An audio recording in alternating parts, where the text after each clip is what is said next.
Sí.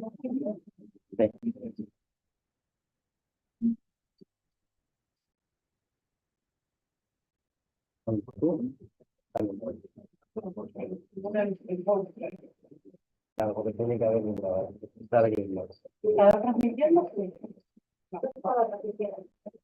Sí. Listo, ahora sí que tengo que subir. Por el ruido, por el celular.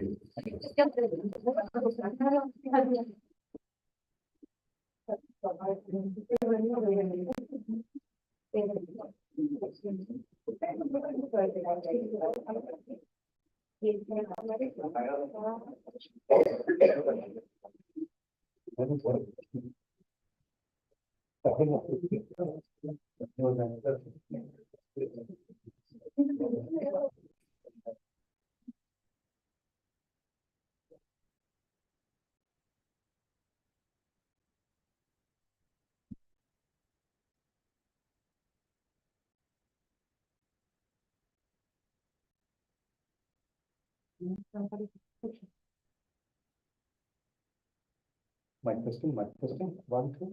One, two. Sí. Okay. Recording in progress.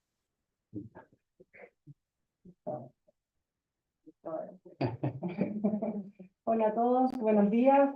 Bueno, muchas gracias por venir, muchas gracias por la invitación también. Voy a estar parada, soy media histriónica cuando presento, así que por ahí me voy a mover por todos lados. No te preocupes, no te preocupes.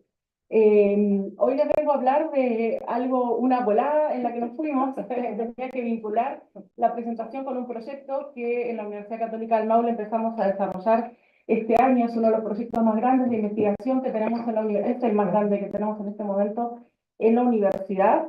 Es un proyecto de la NIT, lo que acá es el CONICET, ¿verdad? Es la Agencia Nacional de Investigación y Tecnología de Chile. Es un proyecto que tiene 4 líneas de investigación sobre una temática en general, pero cada línea desarrolla su propia área de investigación dentro de esa temática. Y dentro de esa misma temática tenemos alumnos tesistas de doctorado, tenemos una investigadora postdoctoral, investigadores de magíster, pregrado, tesistas. Cada uno desarrolla su propia investigación dentro de una investigación o dentro de un tema macro, digamos, ¿no? Entonces, al final, en total somos aproximadamente 20 personas estables en el proyecto, ¿da? De 3 años, y aproximadamente se están desarrollando 7 investigaciones simultáneas sobre el tema para cubrir lo más posible de este tema. Y todas las palabras claves del proyecto están contenidas en este título, ¿da? El proyecto es sobre cambio climático, biodiversidad, patrimonio cultural, y le añadí los medios de comunicación para considerar la agenda de inglés para propósitos específicos que estuviera más situada en las necesidades de este congreso. Así que vamos a ver cómo sale. La idea es vamos a ver cómo sale.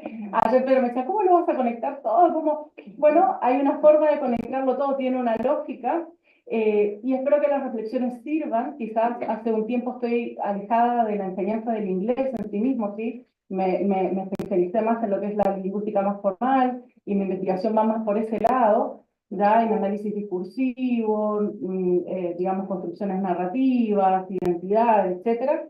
Pero creo que hay cosas que no han cambiado desde que hice el profesorado y que trabajaba con la enseñanza de inglés, y espero, bueno, poder, digamos, prender algún debate y alguna reflexión al respecto. Un segundito que lo más completo posible. Vamos a empezar con qué es el cambio climático. La mayoría de nosotros sabemos lo que es el cambio climático, ¿cierto? Se llama también calentamiento global, y es la alteración climática inducida por actividades humanas, es decir, cosas que nosotros hacemos, generalmente vinculadas a la industrialización, ¿cierto? A la emisión de gases, la emisión de carbono, ¿cierto? A la atmósfera. Esta liberación de gases y de carbono generan un efecto invernadero. ¿Por qué? Porque hay ciertos, con la quema de combustibles, y apoyada por la industria, la deforestación y las prácticas agrícolas, hay unos gases, ¿cierto? El dióxido de carbono, el metano y el óxido nitroso, que hacen que el calor que se produce por la actividad humana se queden en la atmósfera y no puedan salir de esta, ¿verdad? Y ahí se produce este fenómeno invernadero y nos empezamos a calentar como planeta, ¿verdad? Esto se viene documentando desde fines del siglo XIX sistemáticamente, y ha habido un aumento en la última parte o en el nuevo siglo, en el siglo XXI, que es brutal y ha sido algo que pensaban que iba a ser dentro de 100 años, está pasando ahora, ¿verdad? Ahí está. ¿Qué tiene que ver el calentamiento global con la pérdida o con la biodiversidad? La biodiversidad es básicamente todo lo que hay en la naturaleza, todo ser vivo, ¿cierto? Pueden ser organismos, pueden ser animales, ¿no? Con el calentamiento global se ha perdido mucha biodiversidad, ¿verdad? Y han habido muchos impactos, muchos efectos del calentamiento global sobre nosotros y sobre el planeta. Hay disminución, lógicamente, de la biodiversidad, la distribución de las especies cambian, especies que vivían en ciertos lugares tienen que emigrar ya a otros lugares para encontrar el clima propicio para poderse desarrollar. De otra manera no pueden seguir subsistiendo. Lógicamente se han extinguido especies completas, ¿ya? Debido a esto. Esto altera los ecosistemas y también varía o cambia la disponibilidad de los recursos, ¿ya? Y eso nosotros a nivel humano, digamos, lo vemos en el tema de los recursos agrícolas, cómo va variando, ciertos lugares donde antes se cultivaban ciertas cosas, ahora se tienen que cultivar otras, hay cosas que ahora importamos porque no las podemos producir más, otras que exportamos justamente porque hay países que no las pueden producir, y así se van generando alteraciones, ¿cierto?, en los sistemas. Ahora, si yo les pregunto cuáles son los efectos del cambio climático, sabemos un montón de eso también porque los medios de comunicación justamente nos instruyen sobre eso.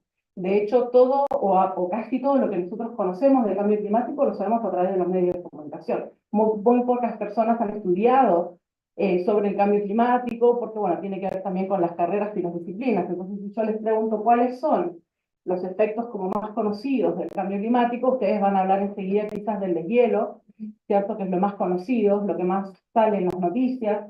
Van a hablar, ¿cierto?, de los incendios forestales, porque es algo que nos ha estado afectando en los últimos años de forma muy brutal también. Van a hablar de las tormentas, de los cambios en los patrones de precipitación, en la violencia, ¿cierto?, de las tormentas, en la cantidad de agua, etcétera. Y también dentro de lo más conocido, ¿cierto?, van a hablar de lo que se llama el efecto bleaching de los corales de Australia, ¿ya? Porque eso también es algo que los medios de comunicación usan mucho para, digamos, concientizar a la gente del cambio climático. Los corales a todos nos gustan, es algo con lo que nos podemos relacionar, porque tienen que buscar espacios, ¿cierto?, o cosas con las que nos podamos relacionar y podamos ser un poco más empáticos, y a todos nos gustaría bucear en los corales de colores, ¿no?, de Australia. Entonces usan mucho esta imagen, ¿no es cierto?, de los corales, ¿ya? Pero poca gente sabe qué les pasa a los corales con el calentamiento global. ¿Por qué quedan blancos? ¿Por qué pasa este efecto de bleaching? ¿Ya? Y el efecto de bleaching de los corales es porque los corales no tienen en sí mismos la pigmentación, no tienen colores. Los corales son blancos, ¿ya? Y adquieren la pigmentación porque hay unas algas, son microalgas que se ven con microscopio, que se pegan a los corales y les dan esa pigmentación. Y hay algas de diferentes colores, rosado, amarillo, rojo, etc. Estas algas se pegan a esos corales y ejercen o entregan un servicio ecosistémico a los corales. ¿Qué quiere decir? Se pegan a los corales y les entregan nutrientes para que los corales vivan. Y a la vez, ellas toman nutrientes de los peces que rodean los corales, y así se genera como un ciclo de vida.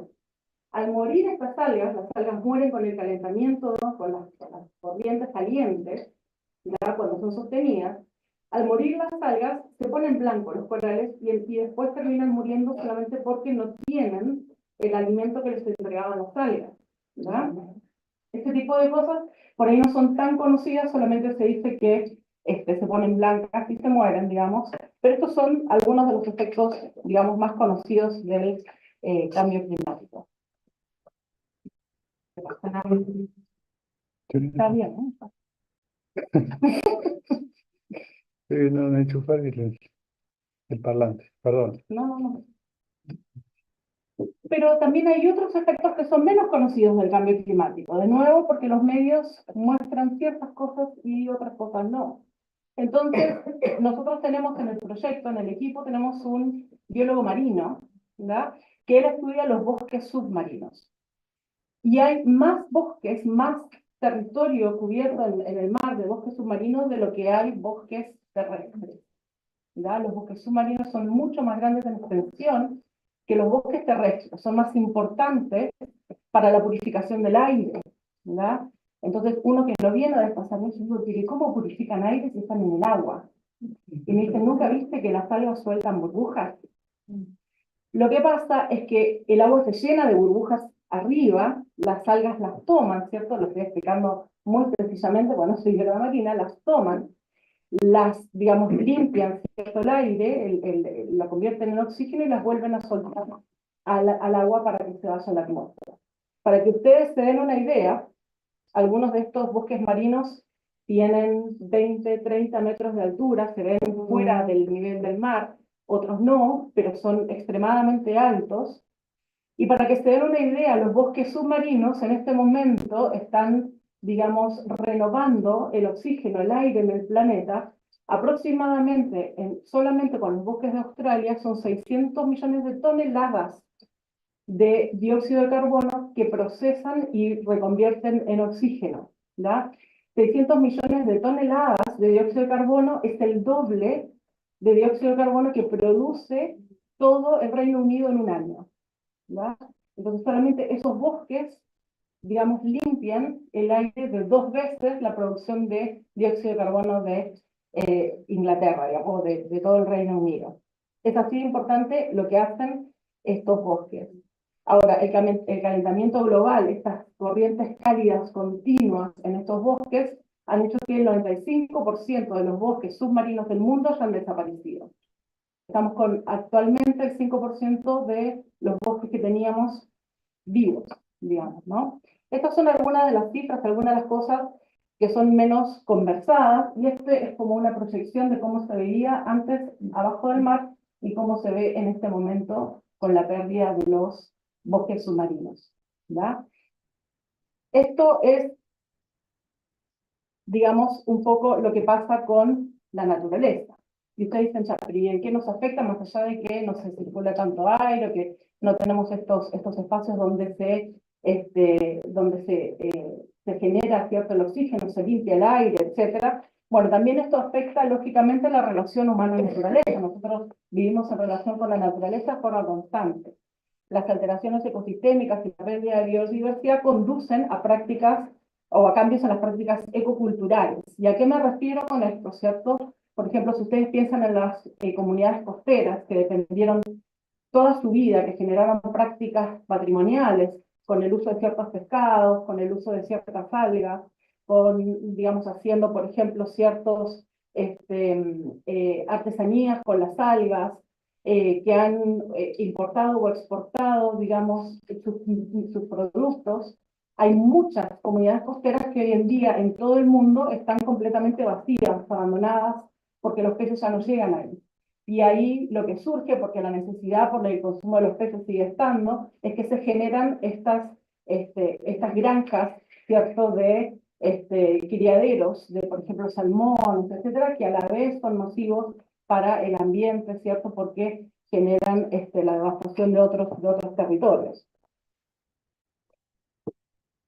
Hay efectos antropocéntricos, entonces, en donde se habla de una migración climática mundial, ¿ya?, donde la gente no solamente se muda, se desplaza, hay desplazamientos poblacionales que no solamente se dan porque las personas ya no tienen los recursos que solían tener en esos lugares, pero también hay mucho miedo, hay mucha ansiedad climática de no estar en los lugares donde se va a recalentar el sistema, digamos, y van a tener estas temperaturas como tenemos hoy, que llegamos en un verano no sé, en Europa a 50 grados, por ejemplo, ¿ya? Entonces, la falta de recursos y la ansiedad climática contribuyen a esta migración, pero poco se habla de ella. Hay publicaciones, pero no salen en los medios, por ejemplo, de comunicación, el tema de esta migración y de los desplazados climáticos. Pasa mucho en África, ¿cierto?, porque se quedan sin agua, no son solamente los elefantes, son las poblaciones humanas también, que se quedan sin agua y están todos migrando, ¿cierto?, en busca de estos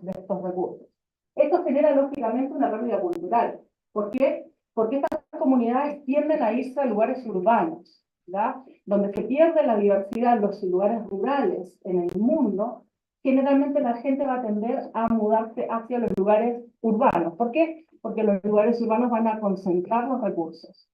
Entonces ahí van a tener agua, ahí van a tener comida. ¿Qué genera esto? Mayor visibilidad de la pobreza, son personas que venían con otras prácticas, tienen otros recursos para trabajar, etcétera, y eso va incrementando las poblaciones. Se proyecta que para el año 2050 la migración, este efecto, ¿cierto? Este desplazamiento poblacional, solamente por efectos de cambio climático, van a ser de 86 millones de personas en África, de 40 millones de personas en América Central y de 17 millones de personas entre América Latina. ¿Va? O sea, un país entero, Chile entero, se desplaza dentro de toda América Latina solamente por los efectos del cambio climático. Esto no tiene nada que ver con otros procesos migratorios. Esto es solamente para los efectos. Y pues dentro de los efectos antropocéntricos, ustedes saben que hay muchos lugares que ya están restringiendo el turismo, ¿verdad? Por ejemplo, hay lugares que, como el Monte Fuji en Japón, han construido una muralla adelante para que la gente no vaya a sacar fotos del... ¿Sí? Perdón. No se preocupe. ¿Sí? ¿Ahí se escucha? Mucho más. Ahora, ¿Sí? ¿Sí? ¿Se escucha bien? Sí. ahora prendo el aire y probamos todo. Ah, era para el aire, para que escucharan. Entonces están construyendo, esto pasó en Suiza también, donde hay una de las fotos icónicas de Suiza, ¿cierto? Que construyeron una muralla para que la gente no fuera más, por la contaminación que causaban los turistas, estamos hablando de decenas de miles por día, ¿cierto? Y entonces se está restringiendo el turismo, lo mismo pasa en Venecia, hay una cierta cantidad de personas que pueden entrar a Venecia por día, etcétera, para justamente cuidar esos espacios. Y bueno, la foto de las Maldivas con toda la basura que hay en el mar, ¿cierto? Esta se ha hecho muy conocida. Ustedes tienen las partes bonitas de las Maldivas con las cabañas y los mares divinos, y a la vuelta de la isla es donde están concentrados, son toneladas de desechos de los turistas que van a las Maldivas. Se piensa que en un futuro muy, muy cercano, dicen que dentro de los próximos 2 años, va a ser otro de los lugares de restricciones mundiales, ¿no? Esto, lógicamente, yo les decía, se conecta con los medios de comunicación porque la alfabetización nuestra parte a partir de los medios de comunicación. Lo que sabemos generalmente sobre el cambio climático tiene que ver con lo que nos comunican los diarios, los noticieros, las revistas, ¿verdad? Ellos te están manejando esta información y de hecho tienen un área de desarrollo mediático en donde se forman a periodistas para transmitir conocimientos sobre el cambio climático. Ahora ustedes van a decir, ok, ¿y cómo se conecta esto con el inglés para propósitos específicos? ¿Ya? Y lejos de querer ser como muy pesimista con lo del cambio climático, después les va a hacer más sentido, todo se conecta en al menos las que yo puedo pensar 3 cosas. Primero, desde el punto de vista temático, el tópico, ¿ya? Después, porque la clase de inglés para propósitos específicos genera un espacio de potencial promoción de la conciencia ecológica, y después porque se conecta con el material didáctico, los recursos didácticos que utilizamos. Y ahora vamos a empezar a discutir el tópico, ¿ya? Si ustedes piensan en los cursos de inglés para propósitos específicos, en la mayoría de ellos se tratan ciertas temáticas, si bien algunos están más orientados, algunos temas específicos de ciertas carreras, también se tratan temas generales que van a servir transversalmente a varias carreras, y el tema de cambio climático, inteligencia artificial, yo puse cambio climático porque se vincula con el proyecto, pero pueden pensar en otros temas y de todas maneras llegar a las mismas conclusiones, ¿verdad? El cambio climático es muy flexible, es un tema que se puede atender desde la educación, es un tema que se puede atender desde la ingeniería, desde la economía, desde la administración. Entonces, es un tema que conforma muchas veces los currículos de inglés para propósitos específicos, ¿verdad? Se utiliza para generar conversaciones, para trabajar las habilidades argumentativas, etc. Si ustedes piensan en ¿Qué hacemos cuando damos clases de inglés o cómo son los cursos de inglés para propósitos específicos? La visión de estos cursos es que estén orientados a profesionales de diversos sectores productivos, de servicios o empresas. Tienen que alinear el currículo de inglés a las necesidades de la industria y al mundo laboral actual. Esto es como se describe en los libros, teóricamente, este tipo de cursos, ¿verdad? Y tenemos que proveer de prácticas lingüísticas, de buenas competencias lingüísticas, a trabajadores para que se puedan desempeñar en el mundo laboral. Lo que busca un curso de inglés para propósitos específicos es poder apoyar en estas habilidades lingüísticas a los trabajadores, a profesionales en formación,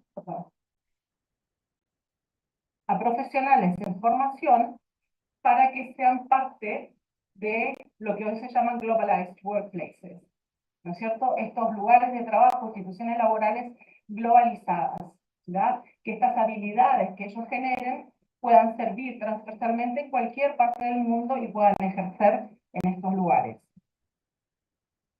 Como les decía, el tema de cambio climático es flexible para abordarlo desde diferentes disciplinas, pero ¿cuál es el rol que nosotros tenemos como educadores dentro de lo que es la clase de inglés de propósitos específicos? Tenemos que generar, y acá esto se llama la alfabetización laboral, que se espera que se haga en estas clases, ¿ya? Generar pensamiento crítico es una de las misiones, el generar o apoyar el aprendizaje continuo, la visión colaborativa del trabajo y promover el uso de las tecnologías. Estos son los principios básicos que si ustedes buscan, ¿cierto? ¿Cuáles son la misión o los propósitos de este tipo de cursos en el mundo globalizado? Es lo que está descrito en la literatura. ¿Cómo vamos a distinguir entonces entre un curso de inglés general y el que es para propósitos específicos? ¿Da? El general se focaliza más que nada en competencias lingüísticas, de nuevo, generales, y se va a focalizar más en el aprendizaje de normas gramaticales, vocabulario, en el idioma en sí mismo. Mientras que el segundo va a estar más focalizado en las competencias. ¿Da? Quizás no tanto en la gramática, un poco más quizás en el léxico, el vocabulario, pero más en las competencias comunicativas, comunicacionales. Cómo estas personas profesionales se van a poder comunicar con otros, cómo van a poder liderar equipos, etc.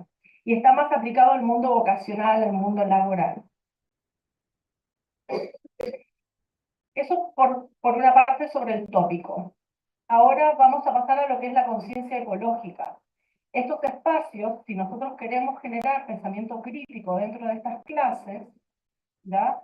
Estos espacios sirven como un potencial espacio para la creación de conciencia. Puede ser ecológica en este caso, pero podrían ser de otros temas, si ustedes pensaran en otros temas que se tratan en las clases de inglés específico. En este caso, ¿qué es la conciencia ecológica? Bueno, es tomar conciencia de nuestro rol en la naturaleza, cómo la afectamos, cómo la podemos ayudar, cómo vamos a mitigar el cambio climático, ¿cierto? Los efectos del cambio climático. Y los autores que trabajan el tema de la conciencia ecológica en las clases y en las clases de inglés específico, hablan de que es un proceso de aprendizaje que no solo es cognitivo, tenemos que vincularnos a nivel emocional también para lograr un efecto que sea duradero, ¿ya? Por eso que yo les daba ejemplos y decíamos, sí, hablamos del deshielo, pero la mayoría de nosotros vive lejos de los hielos. Y si bien nos ponen un oso y generalmente empatizamos con el oso, generalmente empatizamos más con mamíferos que con cualquier otro tipo de organismo en la Tierra, ¿ya? Igual es algo que está lejos de nosotros. Entonces, si queremos trabajar desde un punto de vista empático, afectivo, tenemos que trabajar con ideas que estén más situadas, que sean más localizadas a lo que nosotros, al ambiente cultural nuestro, ¿ya? Para que sea emocional y haya un vínculo. Tiene que haber un entendimiento sobre la naturaleza y sobre nuestra actitud hacia ella, ¿verdad? Y tenemos que explorar el vínculo humano-naturaleza, cómo nos vinculamos con ella, en qué momentos, cómo se la protege, cómo contribuimos a los cambios naturales. Ahora, ¿cuál sería el camino a trazar para lograr esa meta de la concientización ecológica? Tenemos que pensar en una epistemología de la clase de inglés específico. Y acá empieza un poquitito la crítica hacia cómo vemos nosotros el inglés específico. Si pensamos, por ejemplo, que los cursos de niveles de idioma en las carreras son cursos de inglés específicos, ¿estamos formados los profesores de inglés para tener una epistemología del curso de inglés específico? Hablamos de epistemología en nuestra formación docente cuando hablamos de que no es lo mismo enseñar inglés en cursos generales que inglés para propósitos específicos. En general, esos cursos que se dan generalmente enfocados en carreras, ya sea el curso para económicas, los cursos para humanidades, etcétera, se focalizan más que nada en el vocabulario, ¿cierto? Desde esa perspectiva, muchas veces esos cursos se pueden ver como cursos técnicos de inglés, pero en sí mismos no están a veces cumpliendo, o por lo menos los iniciales, cumpliendo la función, o tenemos que pensar si lo están haciendo, de capacitar a estos profesionales en competencias desde una visión más epistemológica. ¿Cuál es nuestro rol como docentes en esta clase de inglés específico? ¿Qué es lo que estamos haciendo como docentes? ¿Qué tipo de lo que se llama stance tomamos? ¿No es cierto? ¿Cuál es nuestro posicionamiento epistemológico frente a esta clase? No es cualquier clase, ¿ya? Difiere de las clases comunes. Y acá tomo un poco lo que es la pedagogía crítica de Freire, ¿cierto? Que bueno, fue modificada con el tiempo, fue evaluada, ¿cierto? Trabajada por diferentes autores, y la pedagogía crítica habla de esta reflexividad con respecto al rol del uno y el otro, con respecto al rol del docente en la clase, como una persona con responsabilidad moral, con responsabilidad ética, cívica, frente a lo que está haciendo. No solamente enseñar vocabulario o enseñar, digamos, herramientas lingüísticas, sino que tenemos una responsabilidad de qué es lo que estamos transmitiendo a través de esa enseñanza del idioma. El pensar los roles sociales, las estructuras de poder, qué posibilidades nosotros tenemos de cambiar la realidad en la que vivimos, el entender el conocimiento y el aprendizaje como algo construido socialmente, no el pensar el aprendizaje como algo que pasa dentro de la cabeza de la persona, sino que socialmente lo estamos co-construyendo. El docente aprende con el alumno y al revés, ¿verdad? Y el empoderamiento social. El pensar que estamos en esa clase de inglés para entregar competencias que puedan hacer de ese profesional un profesional que sea exitoso, que pueda, digamos, trabajar sus capacidades al máximo, que pueda navegar distintos contextos laborales, etc. Esta pedagogía, la pedagogía crítica, plantea, ¿cierto?, focalizarse más en el aprendizaje que en la enseñanza. No pensar tanto en lo que hacemos nosotros, sino cómo lo co-construimos con la persona que tenemos adelante, ¿verdad? Llevando la pedagogía crítica un poquitito más allá, hay autores que en el último tiempo plantean que el docente debe tener un rol reformatorio. Tenemos que reformar la educación desde esa perspectiva, adquirir un posicionamiento más sólido sobre nuestros roles éticos, sobre nuestra conciencia dentro de la sociedad. Se habla de una pedagogía de la ecojusticia, ¿verdad? Dentro de toda esta visión crítica de la enseñanza del inglés como para propósitos específicos.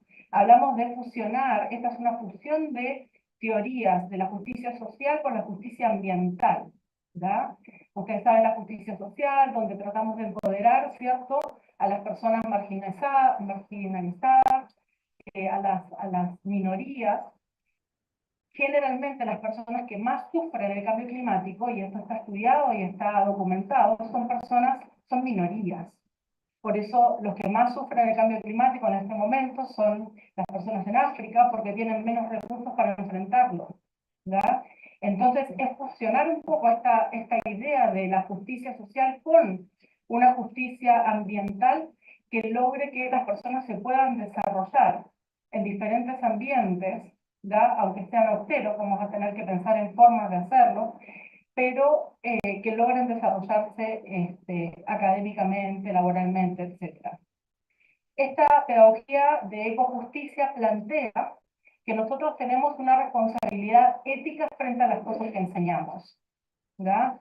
Plantea que tenemos que estudiar esta relación o concientizar a la gente sobre nuestra relación con el ambiente y que hay un aspecto ético que considerar.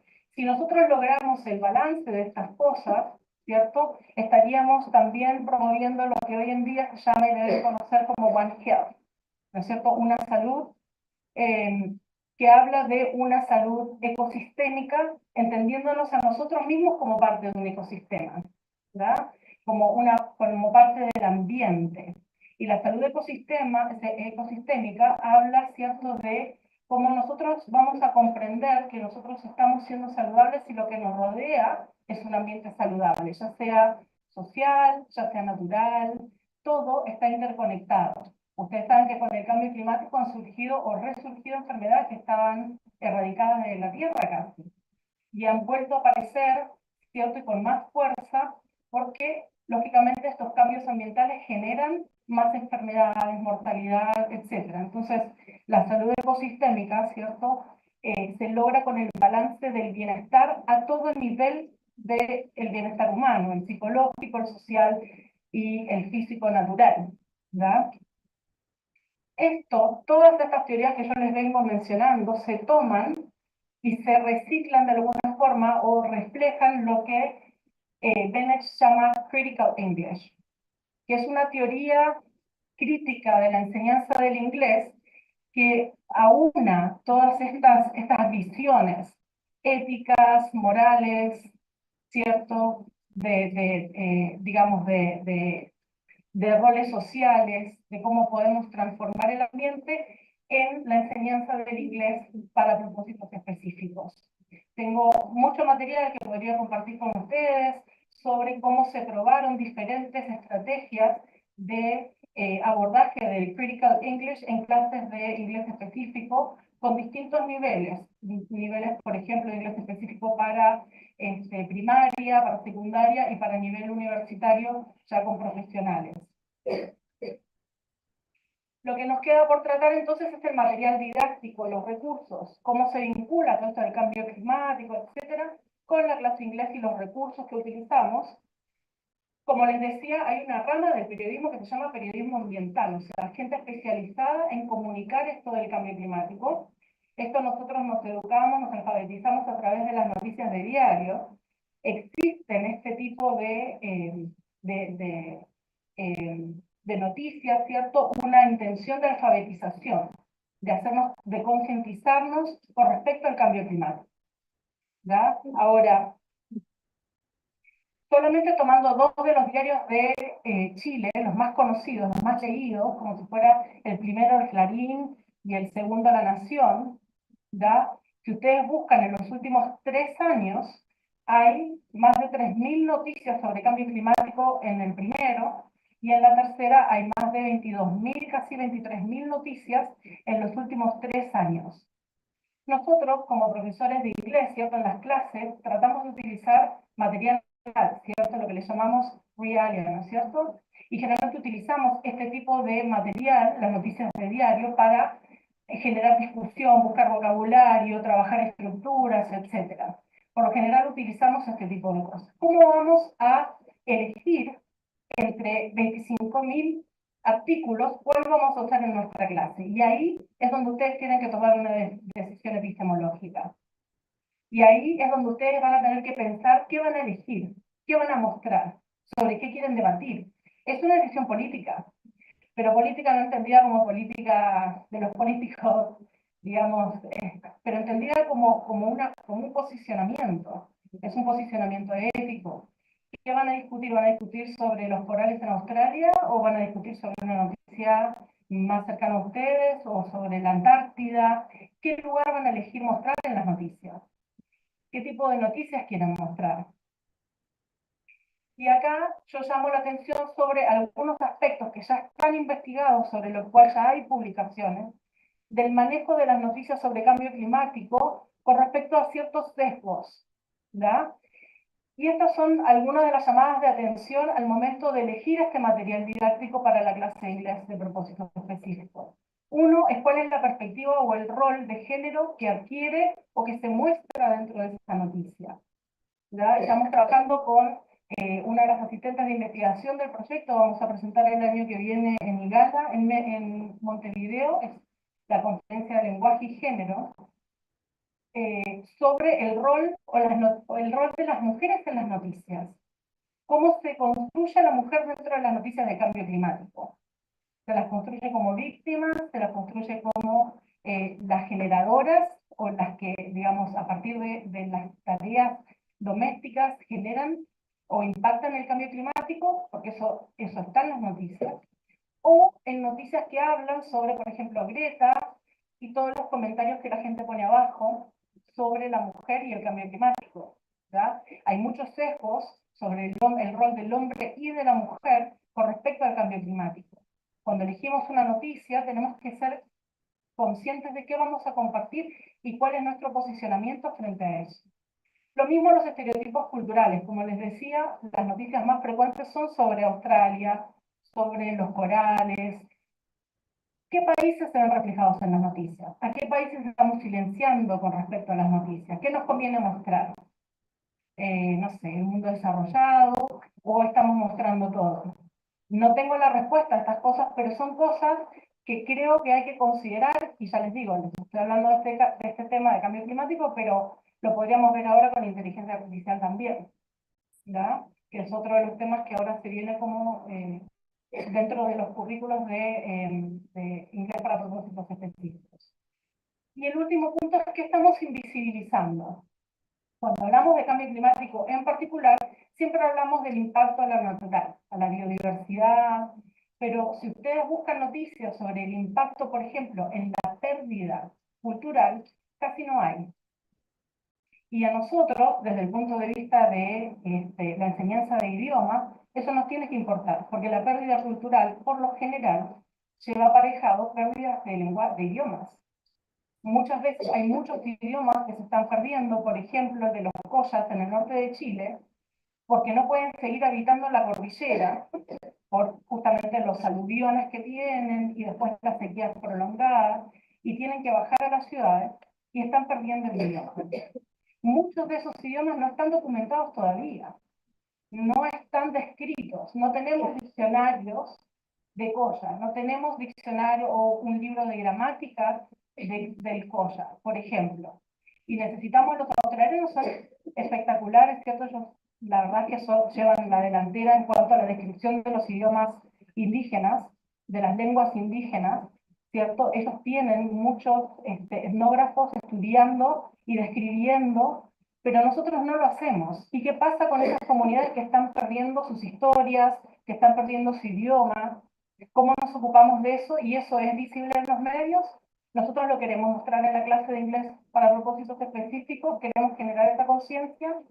A lo que voy es a que hay muchas decisiones que tomamos cuando elegimos una noticia, y no siempre siento, desde mi recuerdo de mi práctica profesional, reflexionaba al respecto de qué estaba eligiendo, qué estaba mostrando. Mostramos las noticias sobre cambio climático en Estados Unidos porque hubo un huracán, y nos vinculamos más a eso que a lo que le está pasando a los collas en la cordillera, o qué es lo que vamos a mostrar. Entonces, ¿qué contribución podemos hacer para ir reflexionando hacia el final en nuestra clase de inglés para propósitos específicos? ¿Cómo vamos a desarrollar este pensamiento crítico? Ya tenemos que generar, lógicamente, habilidades de liderazgo y argumentación, porque vamos a buscar generar una competencia de comunicación global, comunicativa global. Ya, de nuevo, que esta persona pueda transitar diferentes ambientes laborales dentro de su contexto, de su disciplina, pero se pueda desenvolver en esos ambientes. Y conozca y tenga una adaptación cultural que sea beneficiosa para eso. Vamos a estar tratando, o lo que se está tendiendo a tratar de hacer, es en generar esta ciudadanía global. Y hay muchos estudios, y hay mucha concientización también de que somos ciudadanos globales. Todos hacemos algo que contribuye de alguna forma al bienestar global, no solamente acá en Mar del Plata o acá en este lugar de mi ciudad, sino que cada vez que viajamos impactamos al ambiente en el mundo, y así sucesivamente. Entonces, para generar esta ciudadanía global de la que hoy se habla tanto, esto baja, ¿cierto?, desde la UNESCO, esto parte, y hay que decirlo, de la Agenda 2030 también, es parte de entendernos como un todo, y por eso que también se tiende a estos abordajes de la salud ecosistémica, el One Health, entender que todo interactúa entre sí para generar un bienestar común. ¿Ya? Tenemos que trabajar sobre los valores ambientales para lograr esa ciudadanía global, y eso, una vez que tengamos, digamos, una conciencia de estos valores, se dice que vamos a llegar a poder desarrollar lo que es la equidad ambiental. Es decir, que todos nos podamos desarrollar humanamente, económicamente, intelectualmente, laboralmente, etcétera, en distintos ambientes, de la misma forma o de formas exitosas, pero a la vez cuidando nuestro ambiente natural y social, etcétera. Como profesionales, entonces, como profesores de inglés, creo que en la clase de inglés específico hay una responsabilidad social muy grande que cumplir con respecto a los materiales, si tienen la posibilidad de elegir inclusive los temas que van a tratar. Hay veces que los profesores son libres de elegir los temas también, cuáles son los temas que van a poner en discusión, qué perspectivas van a mostrar de esos temas, y también en la formación profesional, porque siento que la clase de inglés para propósitos específicos no es lo mismo que una clase de inglés común. Y siento que en la formación profesional de los profes de inglés, esa distinción sobre la epistemología de una y de otra no es muy marcada o no es hecha de forma muy consciente, si se quiere. Y por ahí tenemos que pensar en la formación de profesores o alguna rama, ¿cierto?, de, digamos, inglés para propósitos específicos, que esté más adecuada a estas necesidades de cómo cumplir, de cómo formar a ciudadanos globales, que contribuyan a instituciones laborales globalizadas, etcétera, siempre con esta conciencia del cuidado medioambiental, ¿verdad? Y del bienestar común. Alguna selección de referencias, son muy poquitas, pero tengo la extendida si la necesitan, y muchas gracias.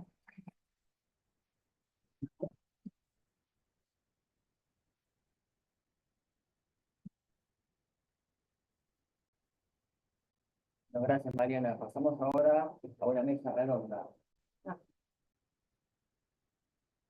Una pregunta que hacer, me parece interesante. Sobre algunos comentarios, las chicas se acomodan en la...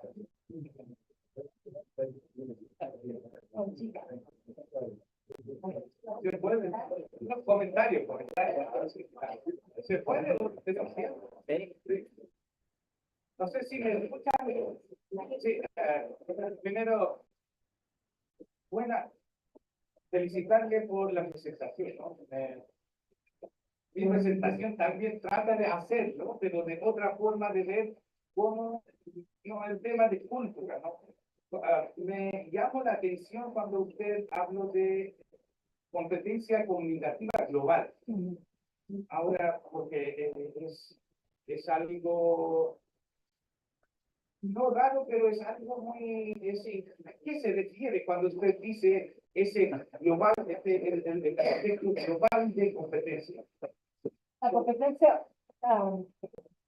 como lo encuentro descrito en la literatura, que ahora ustedes saben que le ponen global a todo también, como todo es global.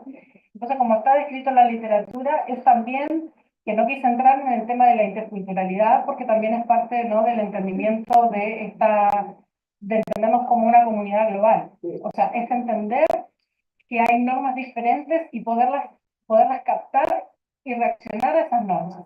En realidad es saber que si vamos a interactuar, porque hoy en día los trabajadores de empresas, así que los mandan a distintos lugares a trabajar por distintos, qué sé yo, cantidad de meses o lo que sea, es que puedan detectar, es enseñarles a entender las normas comunicativas del otro y poderse adaptar a ellas.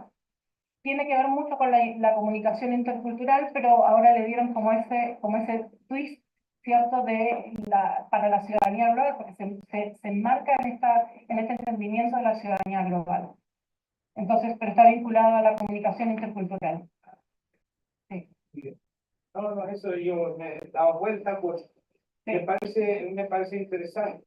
Y lo más destacado de su presentación a mi parecer, fue ese posicionamiento epistemológico que uno tiene que tomar dentro de la sala de clase, porque se puede pensar que en la investigación a nivel superior, a posgrado, se puede, pero para las clases iniciales también es importante y me parece eso interesante de su presentación. Que, por ejemplo, cuando hablamos de English for Specific Purposes o algo, no se toma en serio la seriedad. A mí parece hay una falta de seriedad la jornada específicamente apunta hacia que no hay que tomar un posicionamiento epistemológico que usted quiere. Exacto, tomo lo mismo y pienso que las jornadas apoyan justamente en tratar de ir un poco más allá, no es lo mismo, y ese era como el planteamiento que buscaba, o sea, pensando que qué es lo que quiero hacer, es mostrar que en realidad no es lo mismo, tenemos otro rol, tenemos otra función, y quizás, y yo pensaba, pero fui formada para hacer esto, no, no fui formada para hacer esto, fui formada para ser profe de inglés, pero como un gran combo, ¿cierto? Y por ahí no para temas específicos. Y cómo se distinguen las clases con propósitos diferentes en sí mismas, o sea, porque hay clases de propósitos específicos que son disciplinares, que pueden ser los cursos de inglés de las carreras, pero también están los que cuando damos clase de inglés para preparar a una persona a un examen internacional, he dado cursos de inglés, por ejemplo, para que profesionales pudieran rendir el examen de la Interpol, o sea, y esos son propósitos específicos, muy específicos, y cuál es el rol dentro de eso también, porque ahí también estamos apoyando la generación de conciencia, no solamente pasar una lista de vocabulario y decirle, bueno, esto te va a servir como herramienta. La herramienta es también la conciencia, ¿no? Cómo abordamos las temáticas que vamos a tratar, porque después esta persona va a estar en la Interpol que quizás revise un caso que, o sea, la extensión de lo que estamos haciendo en la clase de inglés es más, tenemos más responsabilidad de la que muchas veces asumimos tener. Y esa era como la reflexión que yo hacía hacia mi propia práctica, ¿no? Y digo, bueno, si sirve a alguien más, mejor. Gracias. Gracias.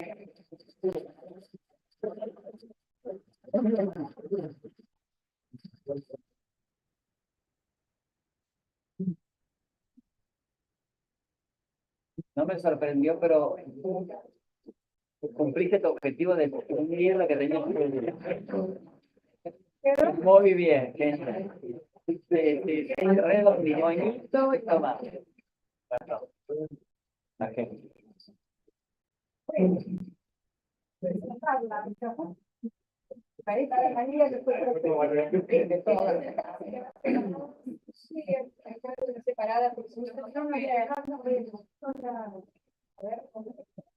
Bueno, entonces voy a presentar esta mesa redonda denominada Desafíos y oportunidades de la enseñanza de IFE, ¿sí? Y forman parte de ella